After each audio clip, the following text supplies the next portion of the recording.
Sir, you're charged with interference with the duties of a public servant. Sir. You're facing up to 6 months in jail and or a $2,000 fine. We are going to do probable cause. You have the right to remain silent. Anything you say can and will be used against you, sir. Yes, sir. Before we dive deeper, let's pause and take in the gravity of what's unfolding. The judge is about to preside over a case that's already brimming with tension: a pregnant woman, cocaine in her system, and a fatal car crash.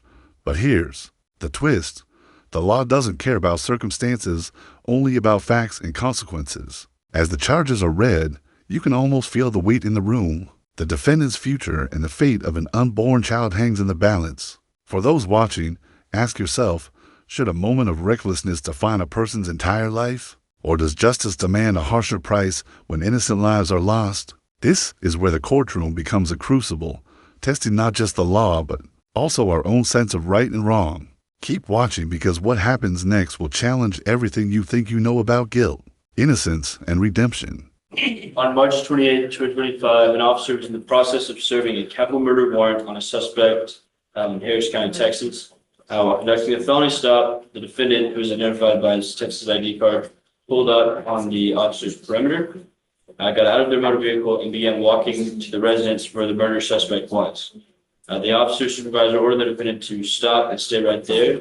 The defendant refused and continued to ignore officers while walking towards the residence.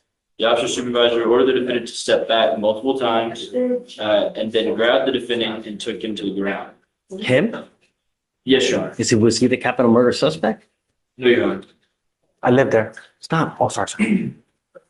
I believe that they were in the process of serving a warrant on someone else at the residence, and that's when they came in contact with the defendant. Ordered him to stop. He refused to stop going towards the residence, Your Honor.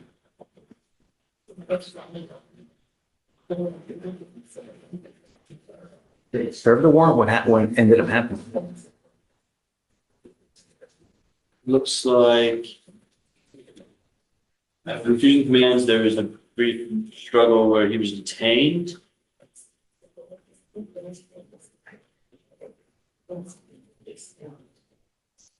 Was the murder suspect there?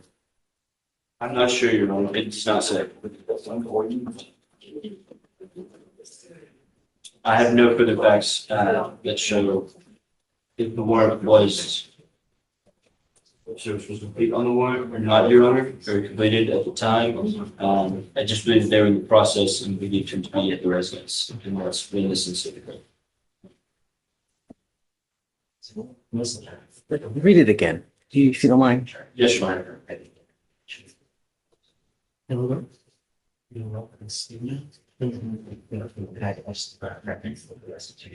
On March 28, 2025, the law enforcement officer and Squad 5 of the Houston Police Department's Gang Division served a capital murder warrant for a suspect observed inside a truck at a nearby residence. While conducting a felony stop, the defendant, who is identified by his Texas ID card, pulled up on the perimeter, got out of the vehicle, walked to the sidewalk, and began walking to the residence where the murder suspect was.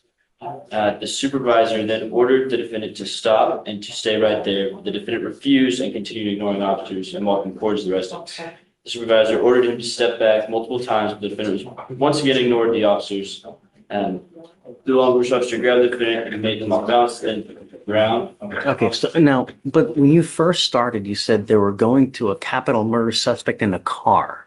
Yes, Your Honor. That's what. So I was originally reading the summary, and I'm going straight from the gems now, Your Honor. It looks like the suspect was observed inside a truck at a nearby residence. So the suspect is not even in the residence. No. Then they later state that there was that the suspect, that the defendant here was walking towards the residence where the murder suspect was. I'm not sure, Your Honor. I have nothing for that. I find no problem causing your case. Just be careful, man. Sir. When you get into a pissing match with I understand. who's going to win? They are. I understand. No. Yes, sir. All right. Hand, All right. Did that? please. Judge, the arraignments we have left, we're waiting on the attorneys to show up. Okay. So Johnson, we're done for now. If anybody needs to. And just like that, the gavel comes down, but the questions linger. Did the judge go too far? Or was this a necessary show of authority in the face of chaos? The law is clear. But life rarely is. We've seen a defendant caught in the crosshairs of tragedy and accountability, a judge forced to balance compassion with the cold letter of the law, and a courtroom audience left to wrestle with the fallout. If you were sitting in that jury box, what would your verdict be? Was justice truly served? Or did the system fail someone today? Drop your thoughts in the comments below, because in cases like this, every opinion matters. And if this case stunned you like it did us, smash that like button, comment your verdict below, and subscribe for more courtroom breakdowns every week. The next case might be even more shocking.